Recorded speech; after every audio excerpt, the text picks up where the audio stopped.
Me había pedido la palabra Dalmacio Negro. Sí, era sobre el consenso. Es que el consenso en política es un fraude porque sustituye al compromiso. Yo sé que Antonio no es muy partidario, pero el compromiso implica una declaración de intenciones, se sabe quién lo hace, etcétera. En cambio, el consenso, como es oligárquico, que es algo que no se menciona. Se menciona la palabra y tal, estamos de acuerdo, pero nada más. El consenso está por detrás. El compromiso es lo que corresponde a la política. Son opiniones enfrentadas, intereses enfrentados y hay que llegar a un acuerdo. Esa es la política racional. Por otra parte, el consenso, tal como se utiliza, sustituye a algo que es muy grave, sustituye al consenso social, porque impone la verdad política. Y el consenso social es el consenso que se forma por la historia, por las tradiciones, por las costumbres, por la amistad, por eso descansa, en el fondo descansa en el sentido del pudor, etcétera, pero eso es lo que funda las sociedades. Sin consenso social no hay sociedades. Es decir, cuando unos partidos, como es el caso de España, usurpan el consenso e imponen su consenso, la sociedad se desintegra. Que yo creo que es algo que está pasando en todas las sociedades europeas en las que rige el consenso socialdemócrata, que es el que domina en todas. Y creo que lo que está pasando, las sociedades están desintegrándose, el auge del nihilismo, de que hablan los más pesimistas. Sí, claro, una sociedad desintegrada, pues el nihilismo impera. El consenso social precedente, Dalmacio, ¿no te parece que al tener una base religiosa evidente? Es que las religiones, es lo que dice por ejemplo, Niklas Luhmann. Lo dice muy claramente, que es uno de los sociólogos principales, muerto hace unos años. El consenso político no va a sustituir. Que la fe religiosa es una cuestión personal y que es indiferente a las sociedades. Pero las sociedades no pueden vivir sin religión. Hobbes, todos los políticos, si no creen en una religión o Hobbes era creyente, pero bueno, proponen una religión civil, por lo menos.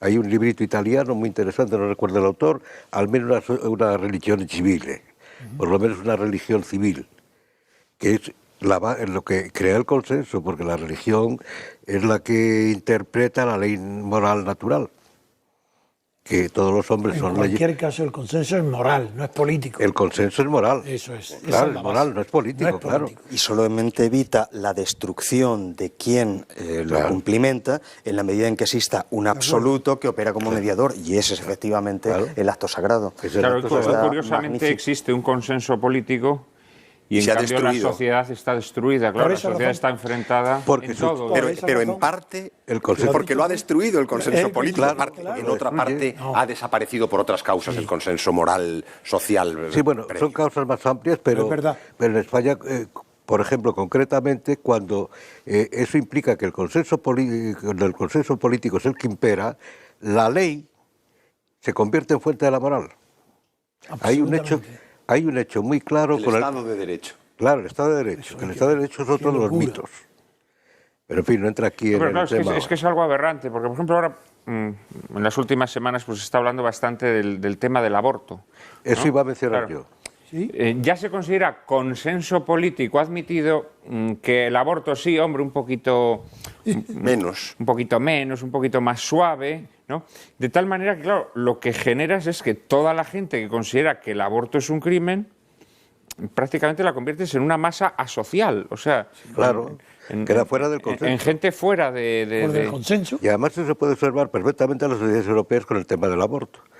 Cuando se empezó a hablar del aborto, la mayor parte de la gente, pues muchos eran indiferentes, pero estaba en contra. Hoy yo diría que la mayor parte de la gente parece que va cambiando algo, pero está a favor. Y que es uno de los problemas que tienen las sociedades europeas, que el problema de las sociedades europeas es la demografía. A largo plazo es el gravísimo problema que tiene Europa, la crisis de la natalidad. Y no tiene que ver solo con el aborto, hay más causas. Sí, la moral.